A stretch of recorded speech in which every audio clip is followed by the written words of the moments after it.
Meenachil taluk NSS യൂണിയന്റെ ആഭിമുഖ്യത്തിൽ വായ്പാ വിതരണ മേള യൂണിയൻ ഓഡിറ്റോറിയത്തിൽ നടന്നു. Taluk NSS union Mannam social service സൊസൈറ്റിയുടെ ആഭിമുഖ്യത്തിലാണ് താലൂക്കിലെ 11 വനിതാ സ്വയം സഹായ സംഘങ്ങൾക്കായി വായ്പാ വിതരണം നടത്തിയത്. ധനലക്ഷ്മി ബാങ്ക് മുഖേന 1,65 ലക്ഷം രൂപയാണ് വായ്പയായി വിതരണം ചെയ്തത്. യോഗത്തിൽ യൂണിയൻ ചെയർമാൻ PS ഷാജികുമാർ അധ്യക്ഷത വഹിച്ചു.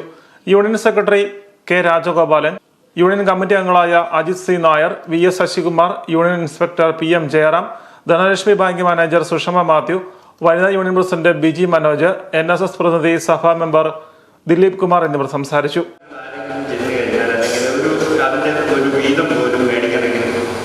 എന്തെല്ലാം രേഖകൾ കൊടുത്താലാണ് ധനലക്ഷ്മിക്ക് തരുന്നത് ബഹുമാനപ്പെട്ട വാർത്ത കഴിഞ്ഞാൽ അറിയാം. NSS ചെയ്യുന്ന പ്രവൃത്തിയുടെ വലിപ്പം എത്രയുണ്ട്. ഞാൻ കഴിഞ്ഞ പൊതുയോഗത്തിൽ ഞങ്ങളുടെ യോഗത്തിൽ വെച്ച് ഞങ്ങളുടെ കുട്ടികൾക്ക് മികച്ച വിദ്യാഭ്യാസ നിലവാരം പോലുള്ള വിദ്യാർത്ഥികളെ അനുവദിക്കും അവർക്ക് സ്കോളർഷിപ്പ് സമയത്ത് ഞാനൊരു കാര്യം പറഞ്ഞു. ആ കുട്ടികളൊക്കെ ചേർന്ന് ഞാൻ ചോദിച്ചു, നിങ്ങളെല്ലാം ആഗ്രഹമല്ലാന്ന് ചോദിച്ചു. വനിതാ സ്വാശ്രയ സംഘങ്ങൾക്ക് സ്വയം തൊഴിൽ സംരംഭങ്ങൾ ആരംഭിക്കുന്നതിനും സാമ്പത്തിക ആവശ്യങ്ങൾ നിറവേറ്റുന്നതിനും സൗകര്യമൊരുക്കിയാണ് വായ്പകൾ നൽകുന്നത്. സംഘങ്ങളുടെ പ്രവർത്തനം വിലയിരുത്തിയാണ് ഓരോ ഗ്രൂപ്പിനും വായ്പ അനുവദിക്കുന്നത്.